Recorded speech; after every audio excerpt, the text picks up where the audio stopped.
இந்த வீடியோ மூலமா இதை பார்த்து கொண்டிருக்கிற மக்களுக்கு நண்பர் சுவிசேஷ ஜெபக்குழுவின் மூலமாக நாங்கள் வாழ்த்துதலை தெரிவித்துக் கொள்கிறோம். இன்றைய ஆத்ம மன்னா சங்கீதம் 37:28.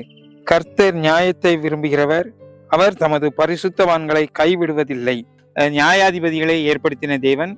அங்கே நாம் பார்க்கும் பொழுது நியாயாதிபதிகள் 4ஆம் அதிகாரம் 4ஆம் வசனத்திலே நாம் பார்த்தோம் என்று சொன்னால், லபிதோத்தின் மனைவியாகிய தெபோராள் என்னும் தீர்க்கதரிசியானவள் இஸ்ரவேலை நியாயம் விசாரித்தாள்.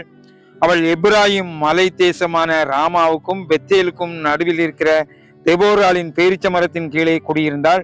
அங்கே இஸ்ரவேல் புத்திரர் அவளிடத்தில் நியாயம் விசாரிக்க போவார்கள் என்று இந்த வேதவசனத்தில் நாம் பார்க்கிறோம்.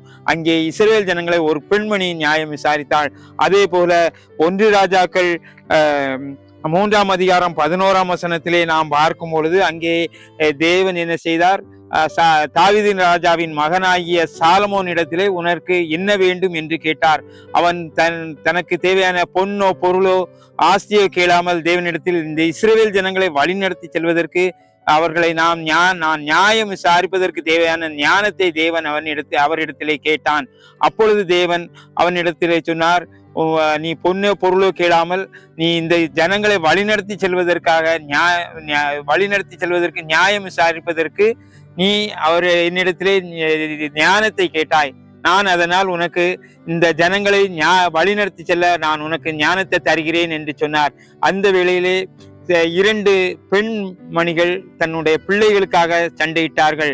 ஒன்று இரவு நேரத்திலே தூங்கி கொண்டிருக்கும் பொழுது ஒரு பிள்ளை இறந்து விட்டது, இன்னொரு பிள்ளை உயிரோடு இருந்தது. அந்த பிள்ளைகளுக்கு 2 பேரும் இந்த பிள்ளைகளுக்காக ஒரு பிள்ளைக்காக சண்டையிட்டார்கள்.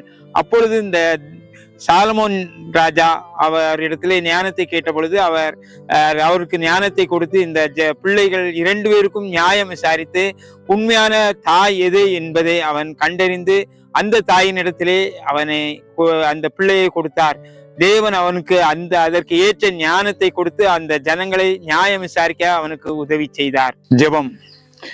எங்களை நேசிக்கிற நல்ல பிதாவே, இந்த நாளில் கர்த்தாவே நீர் எங்களுக்கு கொடுத்த இந்த மன்னாவுக்காக நாங்கள் உமக்கு நன்றி செலுத்துகிறோம் அப்பா. இந்த வேளையில் கர்த்தாவே நியாயம் விசாரிப்பதற்கு நீர் ஞானத்தை கொடுக்கிற தேவனாய் இருந்தீர் கர்த்தாவே. சாலமோன் ராஜாவுக்கு கொடுத்த ஞானத்தை போல எங்களுக்கும் நல்ல ஞானத்தை தந்து நீர் எங்களை பாதுகாத்து வழிநடத்தி செல்ல வேண்டும் என்று இயேசு கிறிஸ்து மூலம் வேண்டிக் கொள்கிறோம் நல்ல பிதாவே. ஆமென்.